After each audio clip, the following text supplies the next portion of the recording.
BBC4 Collections, archive programmes chosen by experts. For this collection, Adam Curtis has selected BBC programmes exploring American culture. You can find more programmes on this theme and other BBC4 collections on BBC iPlayer.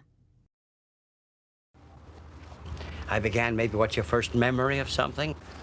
There is no one way to begin. It's arbitrary. But you want to find... What do you want to find? You find, I suppose the word is quintessential truth, the essence of a truth. Now, a truth isn't all facts, as my friend James Cameron always said. A truth is more than a simple fact. A truth is a person's life, a way of looking at something, what made that person do that, what made a society do what it does. And so there's a memory involved.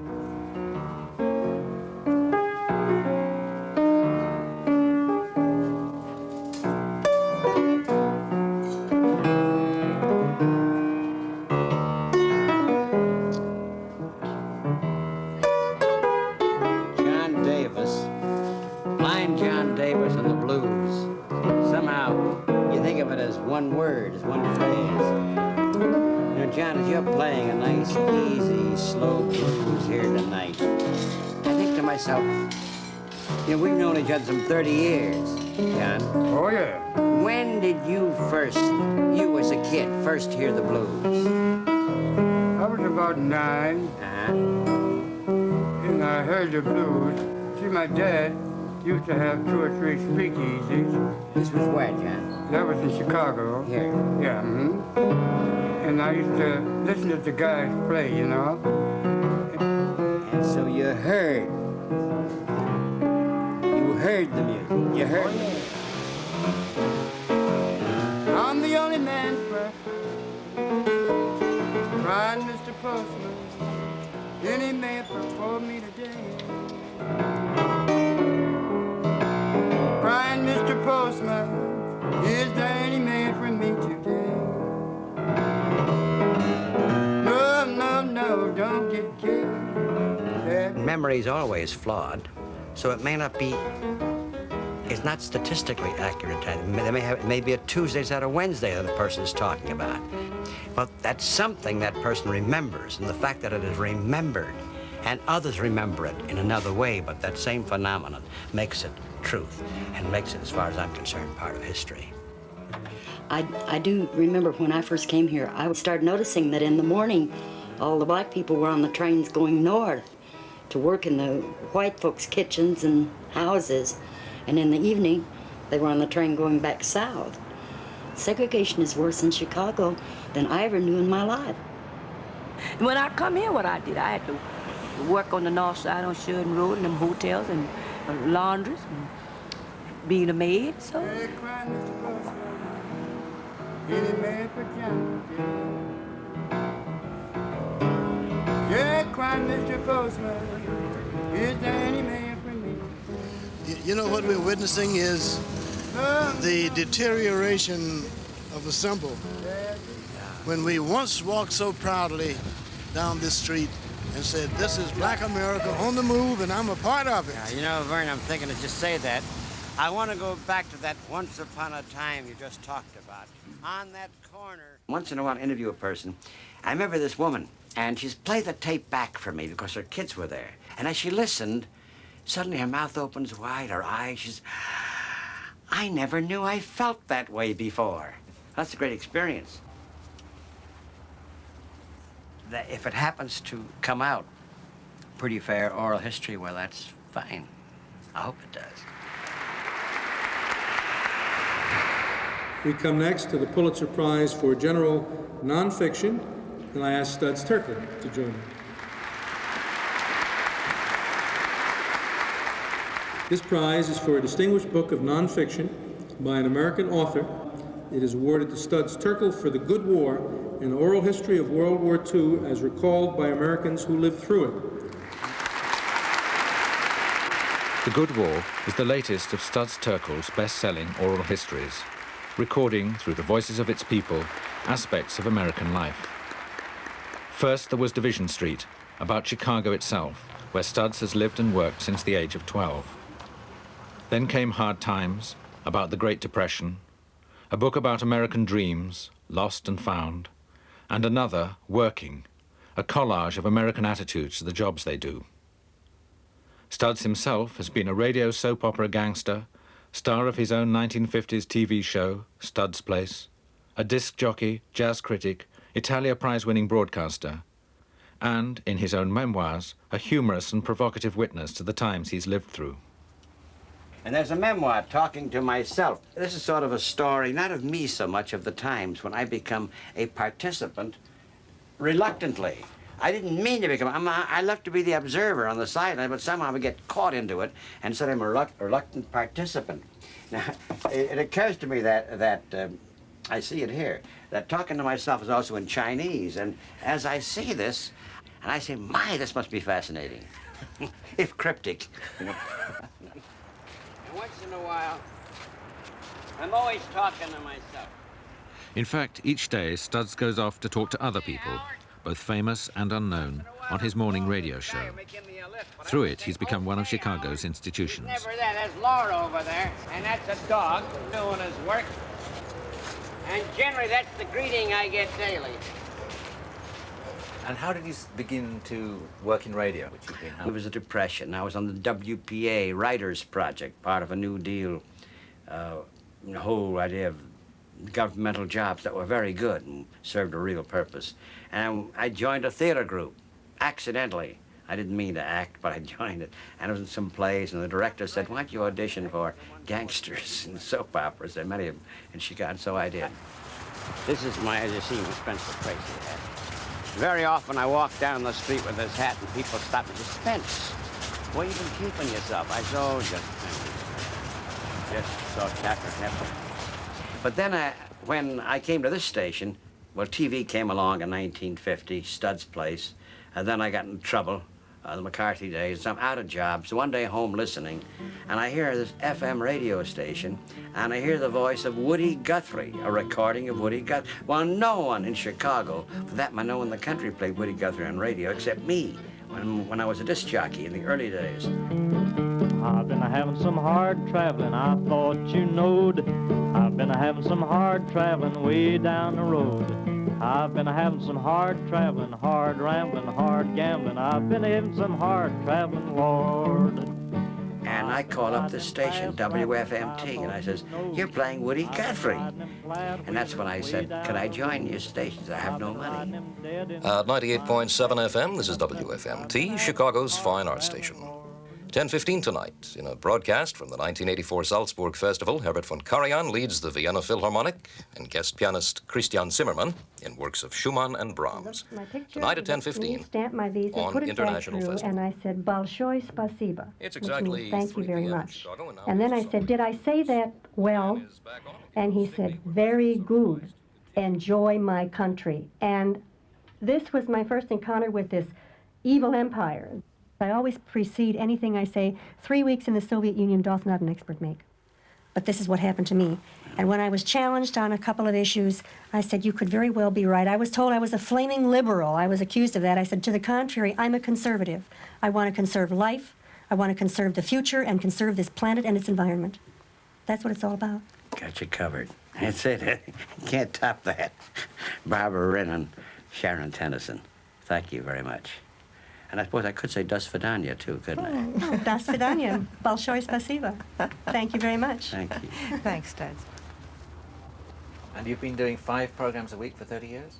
Right, 33 years. It began an hour a week, but shortly thereafter, within a few months, it became a daily, 5 days a week program. And in your book, you use the phrase, I tape, therefore I am. Yeah, well, that's my takeoff on idea of listening. I come as I'm a neo-Cartesian. You know, me and Richard Nixon, you see. He taped, therefore he was. You might say he taped, therefore he is not. You know, but I tape, therefore I am. Because taping is so much part of what I do. We have to watch that, too. To watch that doesn't become a technological phenomenon, you know. But in any event, back to the subject at hand. Where was I? Memory. Do you see this as your kind of collective memory?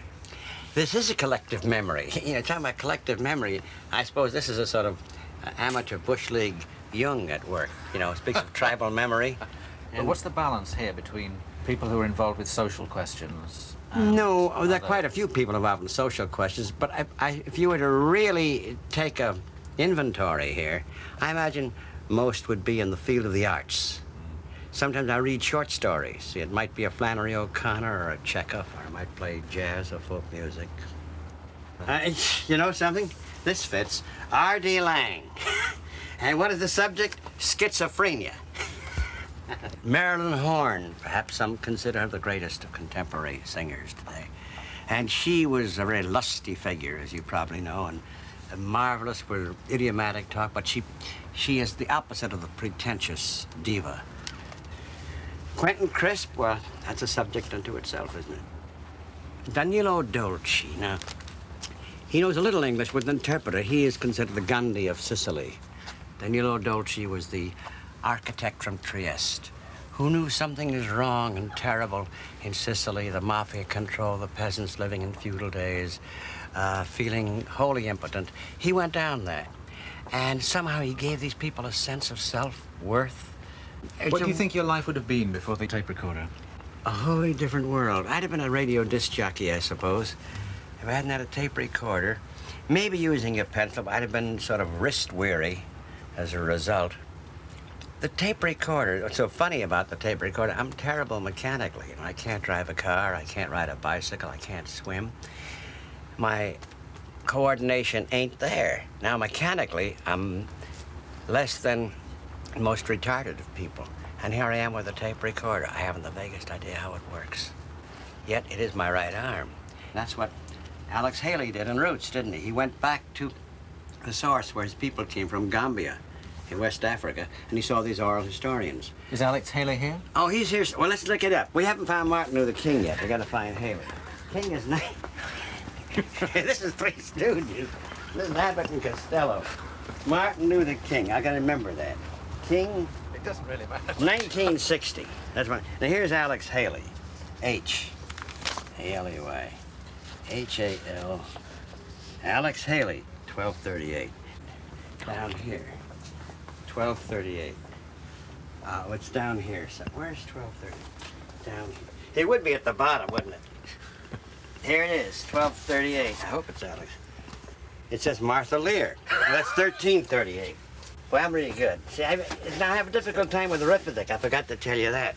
What guides your choice? Taste, I suppose.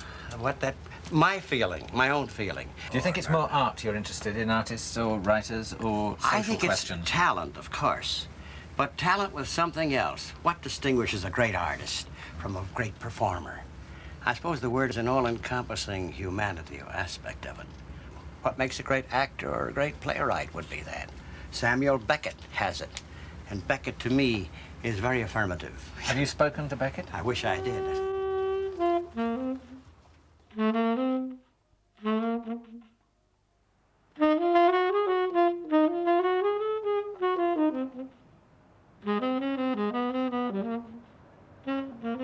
98.7 FM. And at this time, we welcome you to the Studs Terkel program, which is heard on this station each weekday morning at 10 and Sunday nights at 10:30. Studs' guest this morning is jazz tenor saxophone soloist Bud Freeman. But you know, when everybody thinks that jazz came from New Orleans, and yet Chicago really had the clubs where jazz was supported. If a man was an excellent player, such as Bechet, Louis, King Oliver, Chello and Morton, they came to Chicago. They had to leave New Orleans because they couldn't make a living there. When I made a film with Amos and Andy in 1935, and on either side of the bandstand, there were two big white pillars, and I was behind one of them. It was with Ray Noble's band, a British band, great band. And all you could see was my right foot. And Dad alerted the whole neighborhood and brought them all to see the film, and they said, "Where's Bud?" He said, "That's Bud's foot." But as I listen to you play and talk, your vitality, 78, touching 79, which is really minor, because there's something about you and the vitality and the curiosity and the artistry. I'm thinking, you were my very first interview. You, the very 37 years ago. And 19... There's no, You know, I don't identify with age. I know. I never have. And neither do you. No, I don't mean to imply you're old. You're much younger than I. But I'm 72 going on. you know, everybody's much younger than I, but I don't think of that. And you know, I just like the idea. I can't wait to get up to play the horn or to read a book or get out and see people, being the gregarious ham I am. And I love to walk. I walk about 5 or 6 miles a day, no matter what the weather's like. And I'm just having a ball. And I hope to keep this thing with me until, as Ben Webster said, man, I'm going to play this horn until they put it on top of me.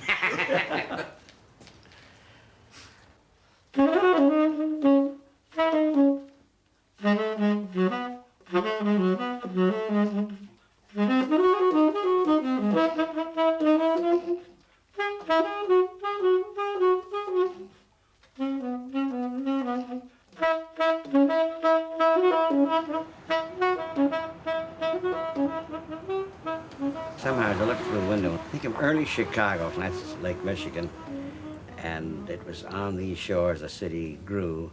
The great commercial city, Chicago, is its name. It's the way the first singing commercial ever went. I look at the possibilities in a city. If ever there were the archetypal American, it's this, and the deferred dream that all sorts of people talk about. I suppose you want to capture, greedy as I am, as much of the history of the city as you possibly can, and yet, how many dimensions can you cover?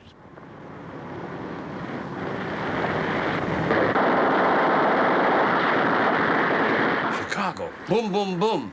Even though you say, oh no, there's a secret pride underneath. There's something macho about it. Chicago respectables are secretly proud of that reputation. Chicago is no more corrupt than most large American cities, but it is the big daddy of corrupt cities. It is the one they all look to. It's the papa. This is my favorite news communique. Heading, confusing police battle.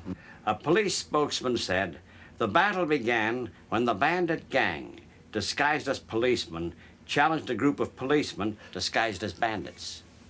Now that to me tells me what law and order is about today. It tells me what civilized behavior is about today. And the line of demarcation between disorder, anarchy, and law and order, and civilized and uncivilized behavior today is a line of demarcation that is hardly visible. 1968 August, time of the Democratic Convention, Richard J. Daley, Mayor of Chicago. Will the Sergeant at Arms enforce order in the convention?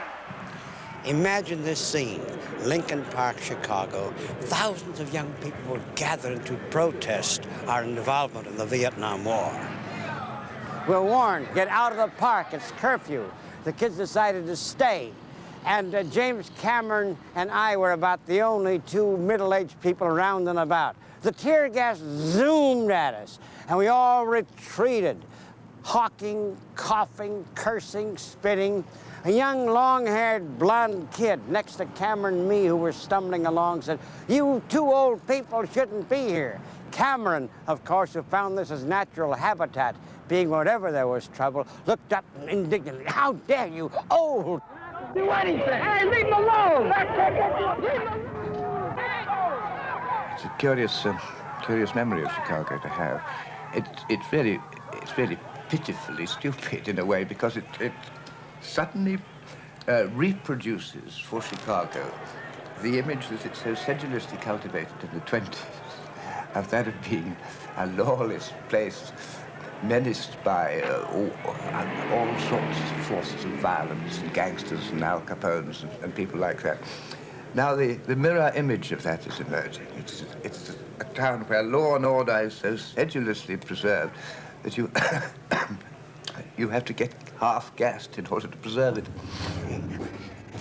We all came scurrying into the lobby of this Lincoln Hotel. It was our sanctuary from the tear gas coming from the outside. It was jammed. Mostly young kids, outrageously dressed, were kind of scared, worried about the cops and the clubs. And there were the journalists. From all over the world they were here. There was Allen Ginsberg, the poet, going, Terry Southern, the novelist, was there. Jean Genet, the French playwright, was there. And James Cameron, my colleague, was saying, watch Genet. He is observing the scene with the seasoned eye of a connoisseur. The old patrons of the hotel were watching us with wonderment. And at that moment, a young cop came rushing in with a club raised. He didn't know what he was doing. He rushed out again. And as I think, as I look back 17 years and they thought they had to start their interviewing these guys on a park bench like it was the end of the world when these guys come in clear across the country looking for a beef, and they got it. You were here back on the phone. He's on the phone. What's that? You were here in '68. I sure was, but What do you think? I was too young to realize what they were fighting for at the time. I just saw all the confusion. Hey! Broke our windows and the demonstrations, but I wasn't, how would you say, politically involved to know what it was about. I wasn't a hippie in 1968. No. How did it look, as you look back, what do you think? Hold on a second. Yeah, just a minute on the phone. I'll tell you how it looks. You know how it looks? How come these guys are in positions now where they weren't before they've taken down all the money? The one guy's a stockbroker, the other guy's a dope peddler. Huh? You know what? Are you kidding me? What? You talk about these guys making a score, it's over. You are jealous. Jealous. Hey, you can't say that. It's all about this there. You see, it's this. It's all about this shit here. Everybody wants it. They all got their own bullshit. You know what I mean? They all lay the bullshit down that they don't want it. Don't give me that fucking shit. There you have an opinion openly expressed.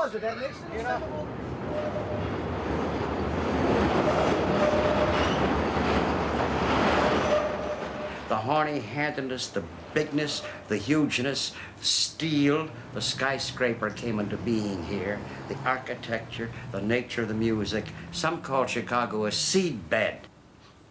Sometimes the artists who grow here move elsewhere because the market is there. But seedbed might be a good way of describing the city. Nelson Algren, to me, was able to describe Chicago in lyrical terms, the city west of the billboards. His best writing might have been in the short stories, Neon Wilderness. They might have been in a prose poem of love-hate for Chicago called Chicago City on the Make. It might have been in Never Come Morning that first brought the attention of Simone de Beauvoir, whom you got to know rather well. As gossip columns would say, they were good and dear friends for a time. And Sartre liked him very much. But here's Nelson also was sardonic. The question comes up, Nelson, about Nelson leaving Chicago. And he's moved to Patterson. The question is your reaction. You describe Patterson as a boom town. Yeah, well, it is. It's booming in welfare. It's almost 60% now on welfare. It's past, it's way past Newark and Trenton. I don't know, but certainly there are a number of people, quite a few people in Chicago miss Nelson, quite obviously. And Maggie Daly, Mervyn Cuppensat. I've formed some very firm friendships here. No, Chicago won't miss me. I mean, I went up to the public library the other day. Let's see, I've written 10, 11 books, and there isn't one there. They are in Tokyo. They're in the public library in Tokyo and in Paris and in about 10, 11 cities. They're not in Chicago. Chicago, which gave the world its first skyscraper, and America some of our greatest artists and poets, has long recognized that art, beauty, and open space are essential and proper elements in urban living. You have demonstrated once again that Chicago is a city second to none. Your new Civic Center Plaza, with its unique and monumental sculpture by one of the acknowledged geniuses of modern art, is a fitting addition to a city famous for its creative vitality.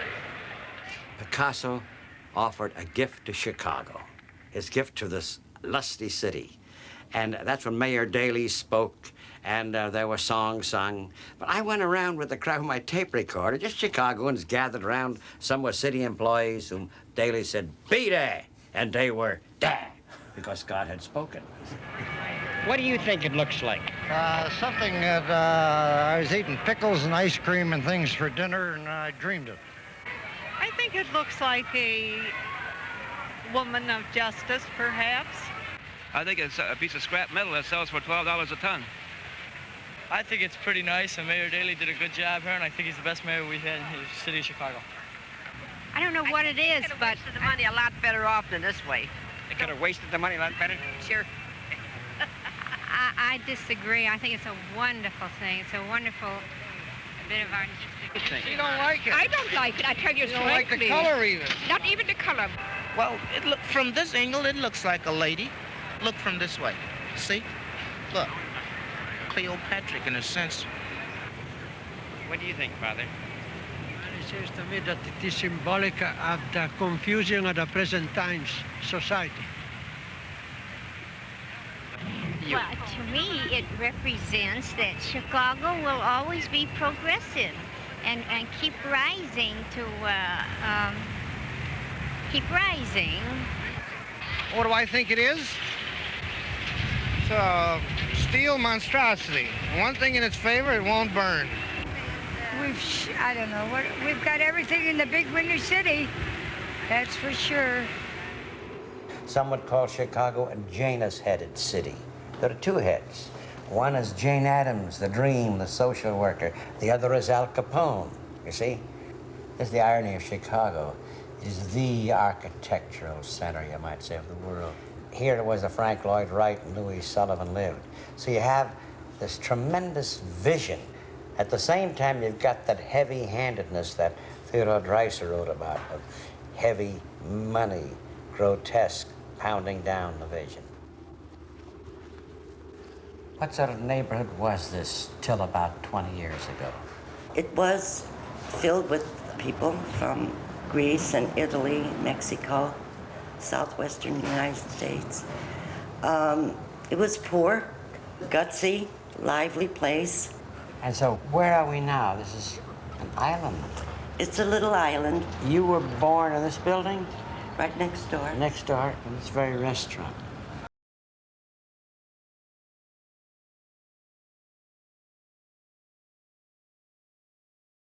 Your life is maturity now, but in later years, because before that, there was another dream, wasn't there, that you had?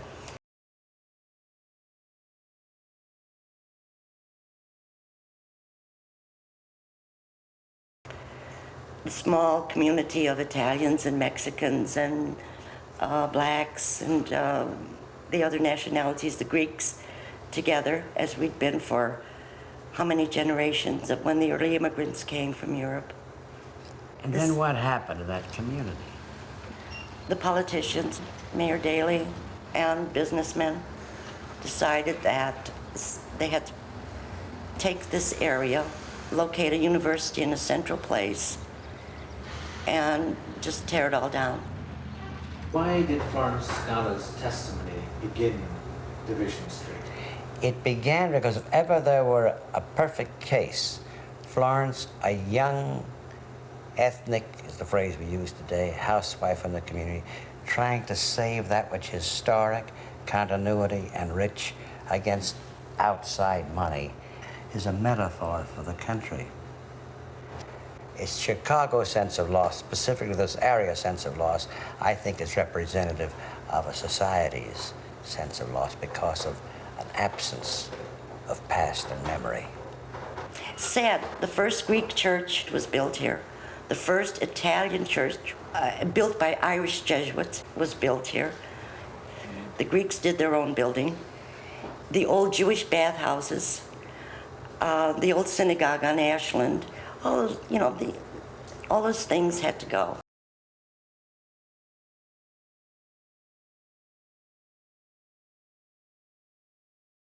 I still think of myself as Italian American. I do. My loyalty is right here. My love and affection for the past is in Italy. There is this tie.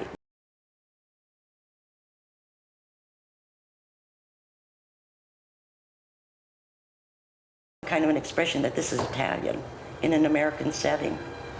and that people can come in here, and I hope it transports them maybe a little bit.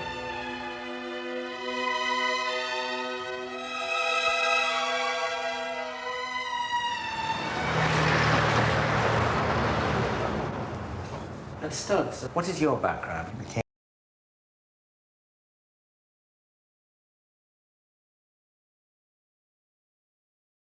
Was my identity.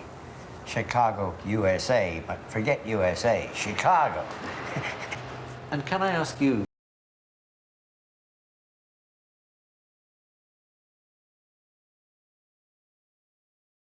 I don't know.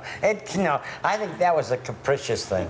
I think it was, I loved the novel of James T. Farrell, Studs Terkel back in the mid-30s, and the name stuck. And all sorts of connotations. I say, would they were so, but they ain't. In any event, Studs is kind of a street name. I kind of like it, but it stuck as sort of like a fly-to-fly paper. I really don't like the name Studs too much. I like the name Lewis. That's his name. This is reality to me. And what's Studs? Myth? Myth. Myth.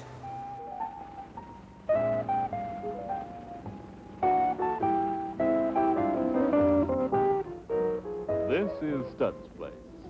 Any minute, there'll be a story happening here. Funny thing, there always is when we drop in.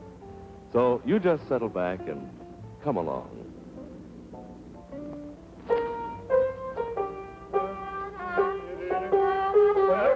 Yeah, but you're going to sing the lead. I'm going to sing. We'll sing the lead. You just give it the umcha, huh? Sometimes it's painful in that it's not quite as good as you thought it was at the time. Here he comes now, coming through the door. Welcome back home where the sun is on the floor. La, la, la, la. And yet there's a crazy quality to this program and to others that were known as TV Chicago style. There was an air of immediacy to them because the dialogue was improvised, made up by the cast, myself and 3 other my colleagues. I was proprietor, a little restaurant where working people came in. Jake LaMotta, Ezra Charles, Babe Ruth. We need here a good bust of Ludwig von Beethoven. Oh, gee, sorry you didn't appreciate our little presentation. But did you have a good time last night, Studs? Scintillating. Got this book of the opera here, all the stories, all the libretti complete. The who? Plural for libretto, stories of the opera. We're talking about 1950. TV was still new before it became the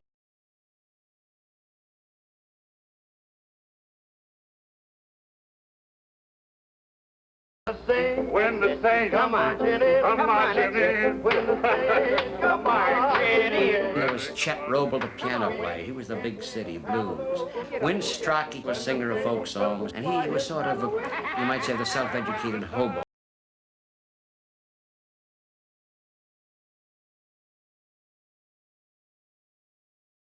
Serve the soup de jour and the pièce de résistance at the same time. Oh, but I like it that way.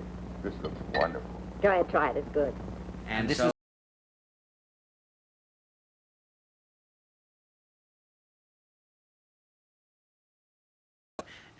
so it was knocked off, but then it was local for a long time. But was it knocked off for political reasons? You know? Right, because at the time it was McCarthy time, and I'd sign all sorts of petitions and I wouldn't retract. They said if I retract to say I was duped, well, I could be on. I was called, the phrase they used then was hot property. I was hot property. But I thought I was also something else, and so I got in trouble. When the saints, oh, marching saints, come marching in.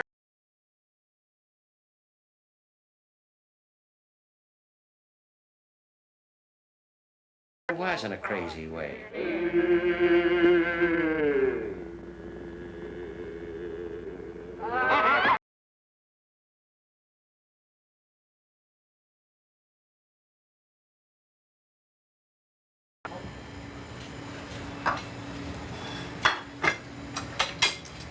How many times a day do you think you...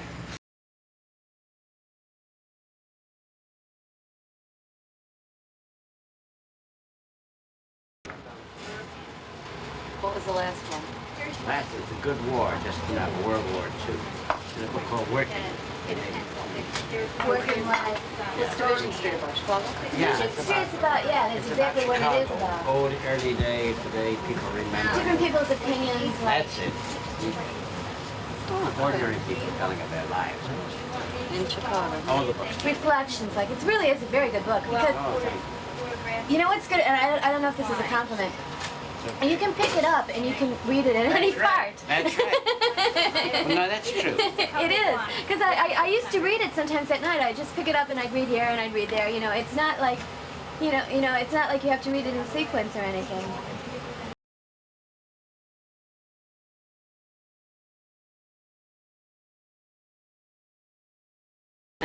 Oh, No, that'd it's be true. great. Because We're sure that... I think everyone has a story to tell. And what childhood's like, memories are like, how it's changed, your own dreams.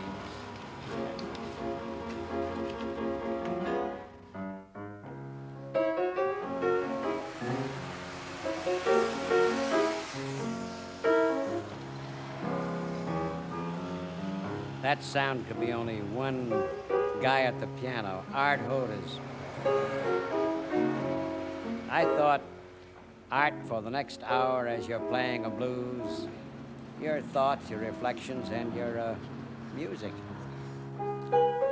Memories, of course. When I say blues to you, Art, I know you're thinking about that music and concentrating. When I do say blues, what's the first thought comes to your mind? First memory, perhaps? Hard times. Playing the blues in a barbecue place.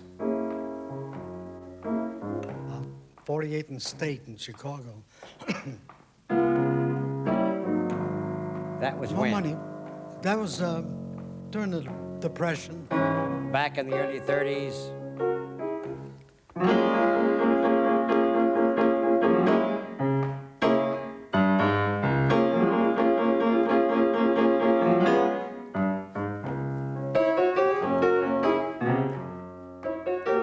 When did you hit the road? How old were you when you hit the road? I married when I was 15, and we traveled around. There was no work in this country. People were absolutely starving to death. Some of the times during the Depression, when we were all starving, black women fed us. And at the same time, we're taught in church.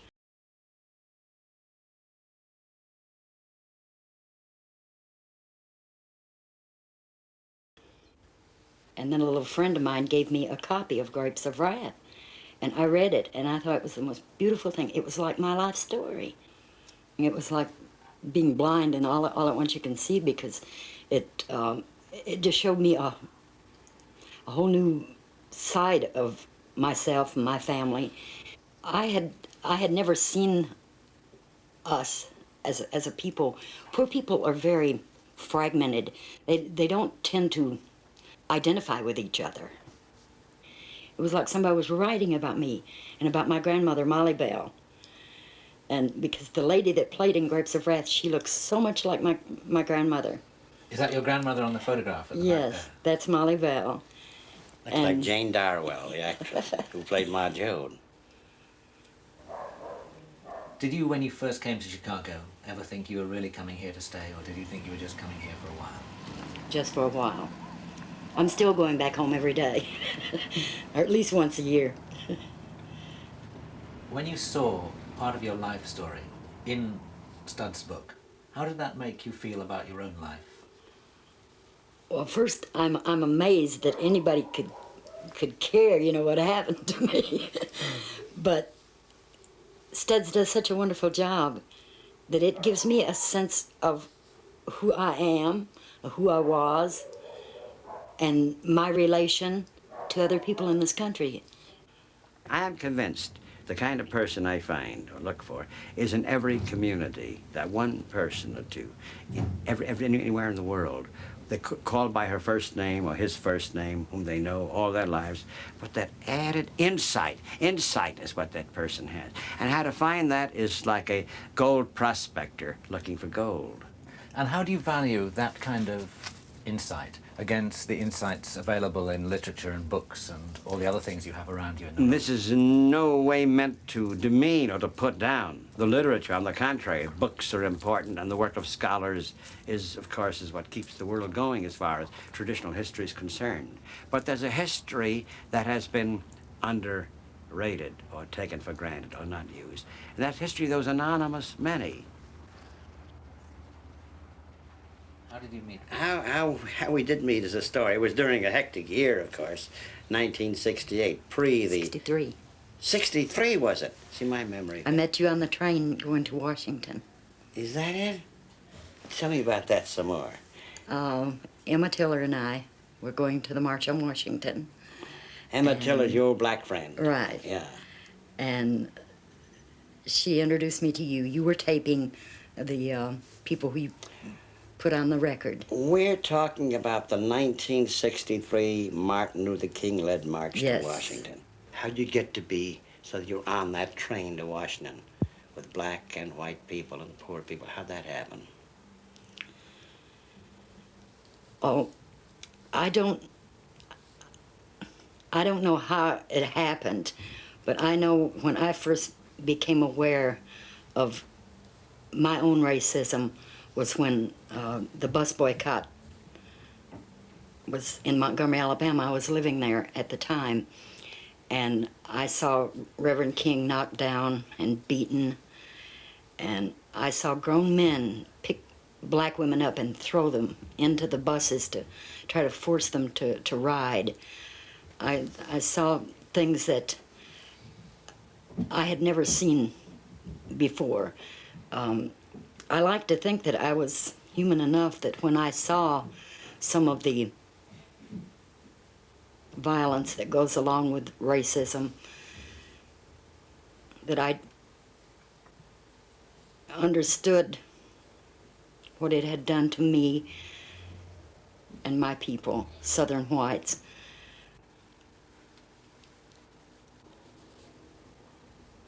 And what do you think it was about you that made you change and hasn't made other members of your own family change in the same way? I don't know. I truly don't.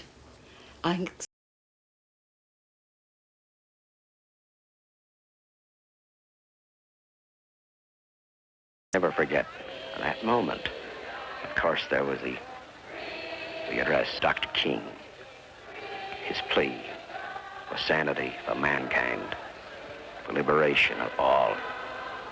But preceding at his request was Mahalia Jackson. Well, soon as I could see Jesus, the man that died for me, the man that bled and suffered, you know he hung on Calvary. I heard an old 78 record. One of those, I remember the song, it's called Move On Up a Little Higher. Now, what does this do? I put stop. In any event, Mahalia had a way of singing that immediately hit me hard. And so I played her records again and again and again. And Mahalia always says that she says I introduced the white audience to her.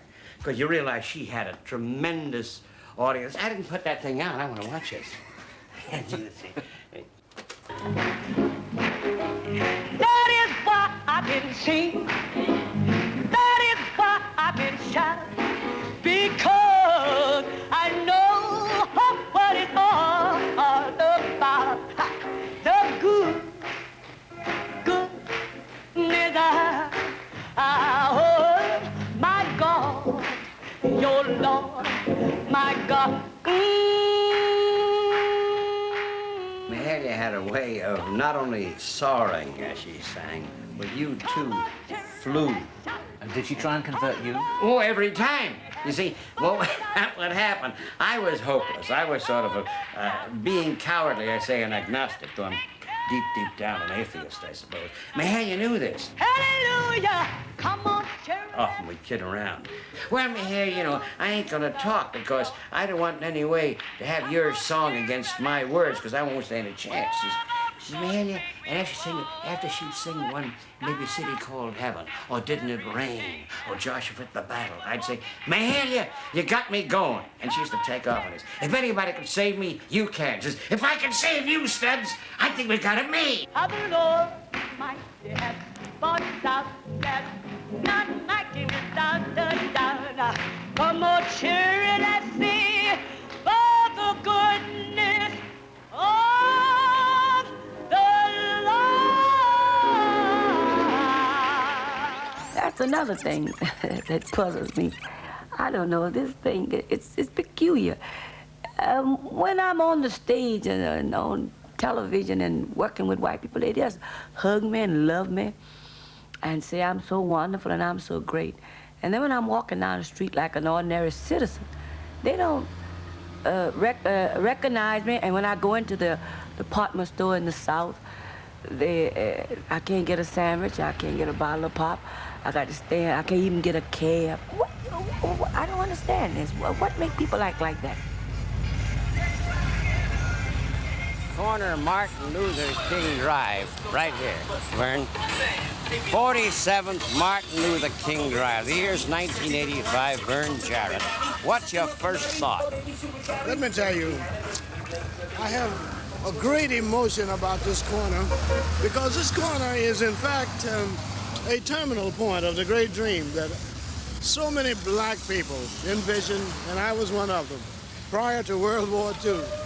And I can recall standing right here, Studs, and feeling that I had arrived. 1942. This was the vortex, as it were, the center of black emotions about the future.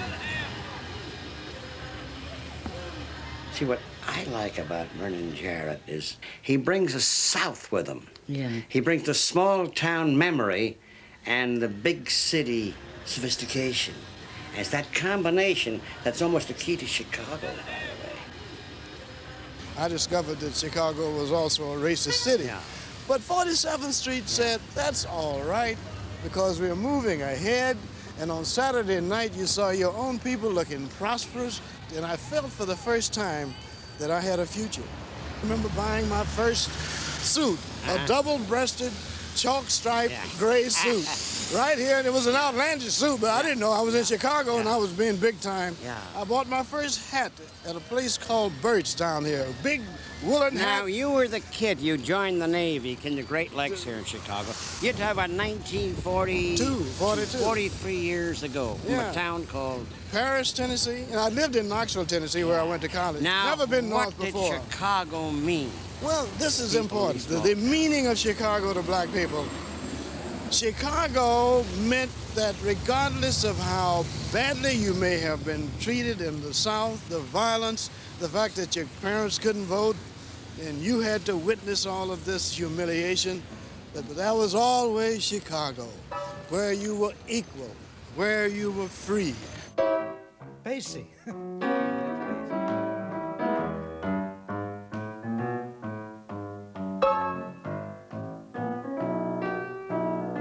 Going to Chicago.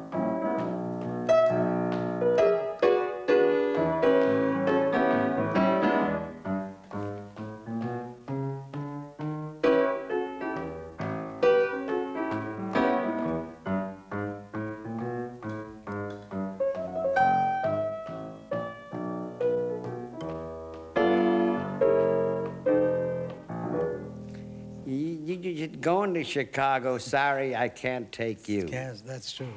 Funny, that's the one Jimmy Rushing used to sing, too.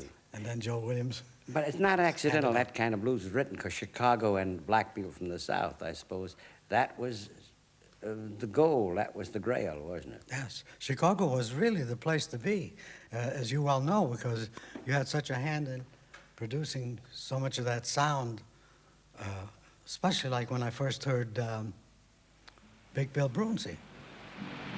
Yes, it's so hard to tell. Big Bill Brunsey, for my money, the finest blues singer of our time. He himself came from Mississippi originally, and then went to Arkansas and worked there as a field hand. He came to Chicago. He was about 20 years old. This became his home. Bill, he seemed to be the non-adjusted man in our time. That's a crazy phrase to use, but Bill refused to say, I will cut. He refused to cut his cloth to fit the suit of our time, if you will, if I can make sort of a metaphor here. Bill was on the stage of any nightclub. A lot of young kids today would walk out on them, cool kids. They were kind of ashamed, Negro kids, ashamed of their heritage, let's say. Other kids were, the music was so raw, his blues. Her picture still on my dresser, and her gown is still on my bed. Her picture's still on my dresser, and her gown still on my bed. He was a guitar player that really could play the guitar, and he was a songwriter. I think he wrote about 300 tunes. One that I'll never forget, and this was daring back then, is when he sings, if you're white, you're all right. If you're brown, stick around, and if you're black, getting back, way back. Yeah. Oh, brother, get back, get back, get back. Yes, of course, you've heard him hundreds of times, and he's quite a guy, and I love the way his wife at that time could make red beans and rice with a ham bone stuck in.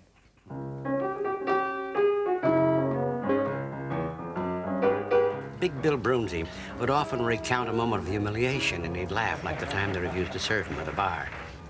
But they wanted to serve us, the three white colleagues, and we all walked out, of course, but it's not. Bill started laughing, and you know, there's an old blues song, laughing to keep from crying.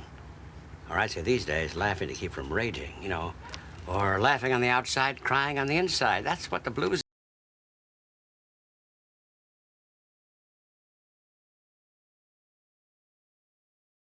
They was paying him $1 an hour, and they was paying me 50 cents. They said, if you was white, you'd be all right. If you was brown, you stick around. But as you black, oh, brother, get back, get back, get back.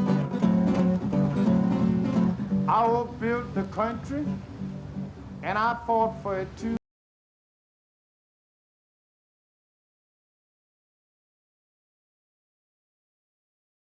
Has taken over, whereas at one time this corner represented the fulfillment of full employment for blacks during the war.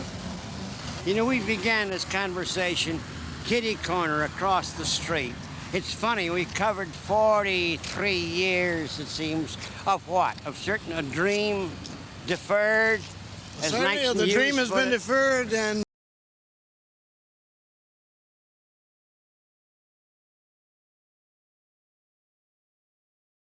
never experienced since Reconstruction. That everything that happened to us down south, we said it's not permanent, because there's always a Chicago and a Detroit and a New York and a Philadelphia and a Pittsburgh. There are jobs there. There's equality there. You can be a human there.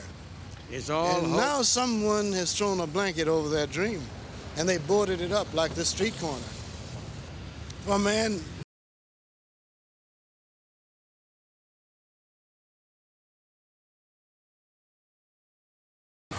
What about them? Get back, get back, get back. I suppose one of my themes, without thinking about it too much, is what is it like to be a certain person, ordinary so-called, living at a certain moment in history in a certain circumstance. And you know that Brecht poem? There's a certain poem by Brecht that I like. I forgot. It's about who built the 7 gates of Thebes, he asks. Well, who did? You see, when we say the pyramids, the first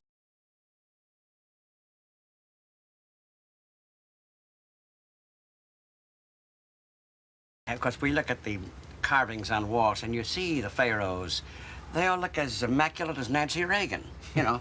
But the poem goes, when the Chinese wall was built, where did the masons go for lunch? And then comes the big one. when the Spanish Armada sank, we read that King Philip wept, the King of Spain. King Philip wept. And here comes the question. Were there no other tears?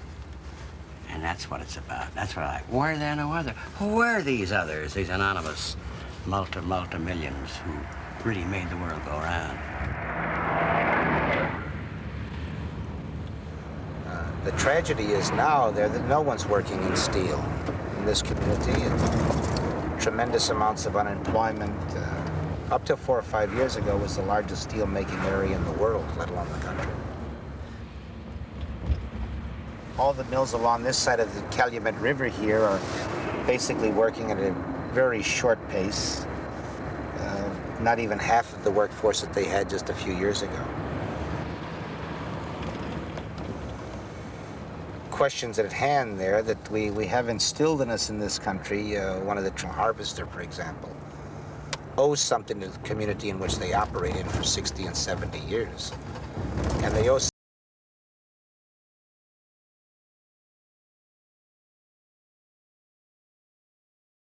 community from a psychological sense, and God knows that they owe something to the community from a materialistic sense. And if you look at this community, they've taken everything out of the community and put nothing back into it. Ed's dream is the American working man's dream. It may have gone slightly askew, but Ed still works at the fulfillment of that dream. That's why he's a labor leader. What is the percentage of unemployment around here? In the community, probably averaging about 22 to 25% total. Almost depression levels. Higher, ironically, than the depression in 1932 and 33 for this community. Free enterprise means putting Muhammad Ali in the same ring with a little flyweight and saying, may the best man win. Free enterprise, a ghost town's now springing up. The men of steel now become the men of rustiness. And what happens?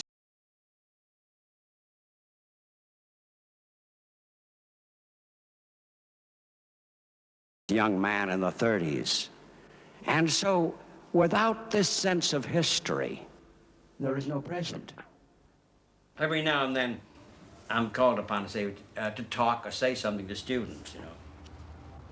Young people, I know, when I hear young people, we like Ronnie, I wonder, what happened? What happened? You know, I don't know where do we find these guys? I don't know, but there it is. We have a way of things. Life wish or a death wish. It's almost a decision you have to make. But it involves intelligence that we have. It involves a thinking and a sense of history that I'm talking about. So I must tell you what I did during the Depression. I went to law school, and then I got a job as a gangster. I was a gangster in radio soap operas. The one I remember best was Betty and Bob.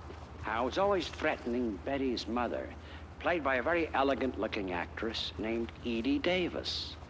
I forgot all about it till election night 1980, and there's President-elect Ronald Reagan and his wife, Nancy Davis Reagan, and reference to her mother, the new mother-in-law, Edie Davis.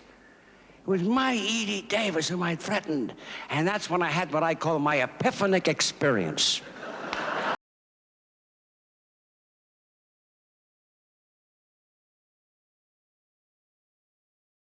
You can no longer tell where soap opera leaves off and life begins.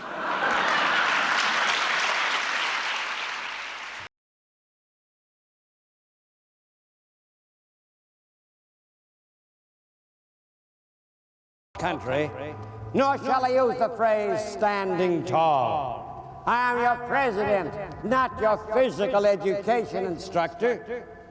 Yes, indeed, my friends, I have faith in your intelligence.